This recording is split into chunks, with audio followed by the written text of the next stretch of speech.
खबर बिलासपुर से देखेंगे। बिलासपुर में पीने वालों, आपको बता दें कि बिलासपुर अब पीने वालों का गढ़ बनता जा रहा है। पिछले 11 महीनों से यहाँ के शराब प्रेमी 1 करोड़ लीटर से ज्यादा की शराब पी चुके हैं।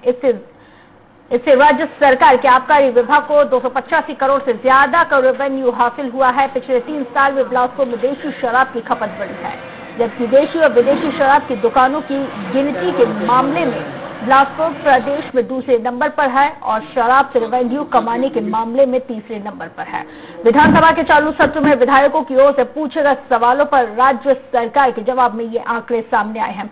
शराब की अधिक खपत वाले जिलों में रायपुर, बिलासपुर, दुर्ग, रायगढ़, जांजगीर चांपा, कोरबा, बालोद, बालोद शामिल हैं।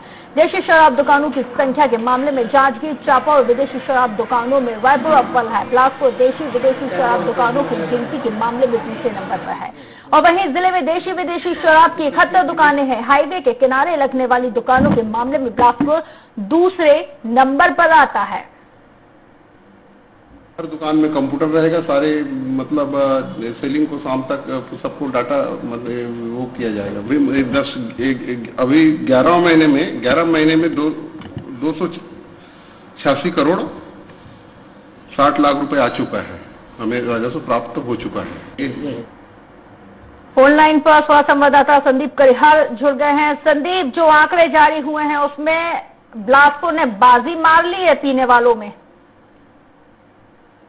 पीने वालों ने तो एक अजीब सा आंकड़ा दिया है, जिसको देख करके काफी एक अजीब से आंकड़े सामने आए हैं, जिसमें 225 करोड़ की राजस्व जो वसूली है आबकारी विभाग ने वसूली की है। जो प्रेमी है, जो शराब प्रेमी है, वो 1 करोड़ से भी ज्यादा लीटर के भी शराब घटक चुके हैं। अगर देखा जाए तो बिलासपुर अब तक के नेशनल हाईवे और राज्य की जो सड़क मार्ग में लगे हुए दुकानें हैं, उसमें अब तक के छत्तीसगढ़ में दूसरे स्थान पे था। लेकिन अब जो शराब का जो आंकड़ा है वो हमेशा दूसरे तीसरे आंकड़े पे आता था, लेकिन अब बिलासपुर ने रायपुर को भी पीछे छोड़ दिया है। और जो सही बात है संदीप, लोग नए कीर्तिमान बनाते हैं अपना नाम कमाने के लिए। यहाँ पे बिलासपुर ने एक नया ही अपने आप में अनोखा कीर्तिमान बनाया है। जहाँ वो पीने वालों की श्रेणी में दूसरे नंबर पर आता था, अब उसने नंबर 1 का खिताब अपने नाम दर्ज कर लिया है। शुक्रिया जानकारी के लिए हमारे साथ जुड़ने के लिए।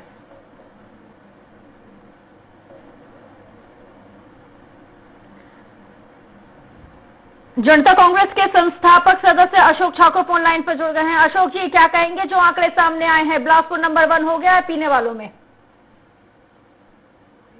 सब बातों को लेकर के माननीय प्रथम मुख्यमंत्री छत्तीसगढ़ के हमारे अजीत जोगी जी, जो हमारे जनता कांग्रेस छत्तीसगढ़ के प्रमुख भी हैं जी, उन्होंने पूर्ण शराबबंदी की मांग कर रखी है। और केवल मांग ही नहीं किया है, लगातार हम सरकार पर दबाव बना रहे हैं कि शराबबंदी किया जाए, ताकि ऐसे आंकड़ों में हमको सिर झुकाना पड़े और समाज जो है एक बड़ी कुरीति से बच जाए। ये बहुत ही सोचनीय बात है। ये तो अशोक जी, आप लोग पूर्ण शराबबंदी की मांग को लेकर लगातार सरकार को घेर रहे हैं। वहीं पर सरकार के कुछ मंत्रियों और विधायकों का कहना है कि ये जो अजीत जोगी हैं, जब वो मुख्यमंत्री हुआ करते थे छत्तीसगढ़ के, उन्होंने ही इस नीति को बढ़ावा दिया है। ये तो आरोप एक आईने के सामने आईना रखने वाली बात हो गई। वो कोई तर्क नहीं हुआ कि वो उन्होंने उस समय जो निर्णय लिया था वो क्या हुआ था। उस समय की परिस्थितियां और आज की परिस्थितियों में बहुत अंतर आ चुका है। हम उस समय की बातों में ना जाए। तो सरकार का नकारापन है कि वो सही जवाब नहीं दे पा रहे हैं। अगर वो चाहते हैं कि ये काम अच्छे से जोगी जी कर सकते हैं तो जोगी जी को सौंप देनी चाहिए। हमारा तो ये कहना है। तो कुल मिलाकर के ये है कि सरकार के पास इसका कोई जवाब नहीं है, इसलिए वो आरोप प्रत्यारोप की मुद्रा में आ जाते हैं। उनको इस बात को स्वीकार करना चाहिए। बिल्कुल अशोक जी, आप हमारे साथ बने रहिए। इस वक्त हमारे साथ बीजेपी नेता महेश जी फोन लाइन पर जुड़ गए हैं। महेश जी, आखिर क्या वजह है कि लगातार जो प्रदेश में पूर्ण शराबबंदी की मांग की जा रही है, लेकिन सरकार पूर्ण शराबबंदी पर ध्यान नहीं दे रही है? अब जो आंकड़े सामने आए हैं वो वाकई में चौंकाने वाले हैं। बिलासपुर में सबसे ज्यादा पीने वाले लोग पाए गए हैं और सबसे ज्यादा रेवेन्यू भी सरकार को यहीं से प्राप्त हुआ है। मैं निश्चित तौर पर कहूंगा कि सरकार जो है वो शराबबंदी की ओर ही धीरे धीरे कदम बढ़ा रही है। और अभी जो उन्होंने जो शासकीय तौर पर मदिरा विक्रय का जो निर्णय लिया है वो निश्चित तौर पर एक अच्छा उनका निर्णय है सरकार का। और दूसरी चीज ये है कि महेश जी बने रहिए हमारे साथ। अशोक जी भी जुड़े हुए हैं। अशोक जी, धीरे धीरे कदम बढ़ा रही है सरकार।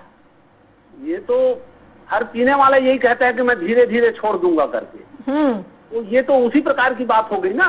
ये नशे के जो आदि लोग हैं कहते हैं कि हम नशा तो छोड़ देंगे लेकिन धीरे धीरे छोड़ देंगे। महेश जी जवाब दीजिए, धीरे धीरे छोड़ देंगे, जवाब दीजिए। मैं आपको बताऊंगा कि जिसमें अभी जो भारी मात्रा में जो गांव-गांव तक शराब जो पहुंचती थी, ब्रांचों के माध्यम से, कोचिया के माध्यम से, इस पर बैन लग जाएगा। कब मैं तो लगेगा कहता सर? हूँ कि कब? पूरी तरीके से बैन लग जाएगा। कब? चुनाव के पहले कि ठीक चुनाव के वक्त? नहीं, चुनाव से पहले और बात की बात नहीं। ये जो अभी जो शासकीय दुकानों पर जो जो चल रही कार्रवाई ना, ये एक बहुत अच्छा प्रयास है। और आप लोग को मालूम है कि जो शराब माफिया और उनके कोचिया के माध्यम से जितनी जो घटनाएं जो घटती थी, और एक दुकान और उसके ब्रांच के माध्यम से पूरे जो अंचल में जो शराब बिकती थी, उसमें निश्चित तरीके से बैन रहेगा। ये जो हमारे भाई लोग जो कांग्रेस से कर रहे हैं ना, ये एक राजनीतिक मुद्दा है, उनको सब मालूम है, ये शुरू से करते रहे हैं। अच्छा, एक राजनीतिक मुद्दा है ये। राजनीतिक मुद्दा है, इसलिए राजनीति के चलते इस तरह के हंगामे कर रहे हैं। सड़क से लेकर सदन तक, सदन को भी नहीं चलने दिया जा रहा है और न ही सरकार यहाँ पर पूर्ण शराबबंदी को लेकर कोई ठोस कदम उठा रही। धीरे धीरे लगाएगी लगाम चुनाव के पहले, जब ठीक चुनाव 2018 में सामने आएंगे। चलिए शुक्रिया, आप हमारे साथ जुड़े, बातचीत करने के लिए आप दोनों का शुक्रिया।